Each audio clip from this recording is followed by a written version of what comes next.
So my name's Dr. William Peveler and I started in the SECReT programme in 2011.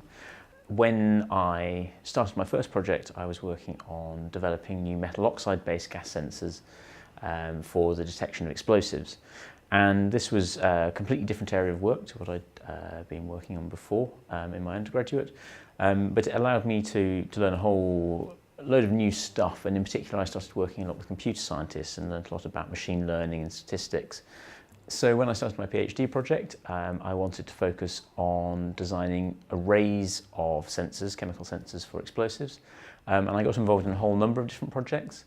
The bulk of my work was designing nanomaterials, so nanoparticles, nanoplates, sort of highly porous structures, which could interact with different explosives and respond and give a signal.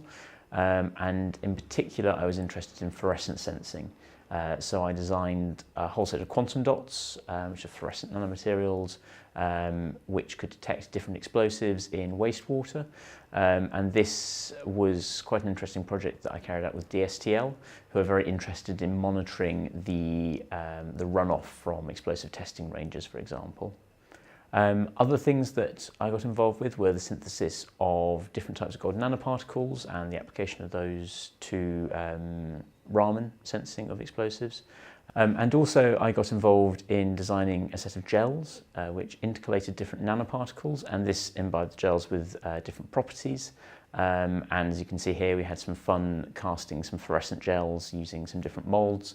There was a serious side to this, which was that these could act as a scaffold for carrying sensors. But in this sort of project, it was just about sort of seeing what properties they had and what they could be used for. During this project, I was fortunate enough to be able to collaborate with all sorts of different people.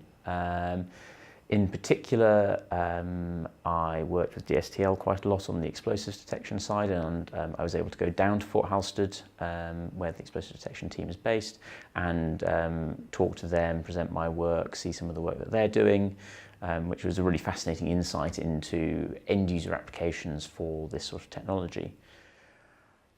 Alongside that, I was also able to work a lot with other universities. So I had a long-running collaboration with Imperial College, which is actually still ongoing, in their plasmonics department in physics, with Professor Stefan Meyer.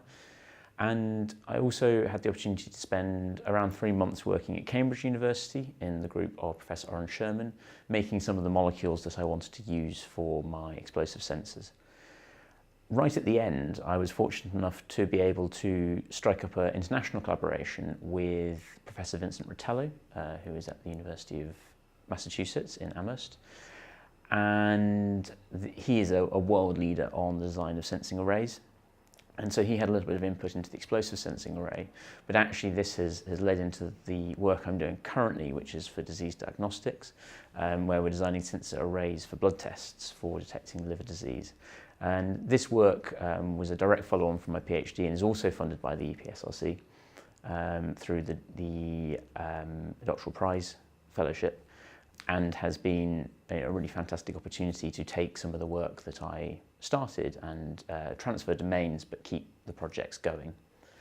I've also been fortunate enough to receive funding from Royal Society, and this has funded some of the travel and interactions I've had overseas. So in terms of outputs from my PhD, I was able to get 4 first author publications and a decent selection of sort of second author and co-collaborator publications, which has been really advantageous because I intend to stay in academia, and this is sort of great for the CV. The other fantastic thing that SECReT enabled me to do was through the provision of a generous travel grant, I was able to travel each year to some of the best conferences in the world in my field, and I was able to go as widely as California, as New Zealand, also Germany, and around the UK too, to meet with experts and explore what other work was going on in my area.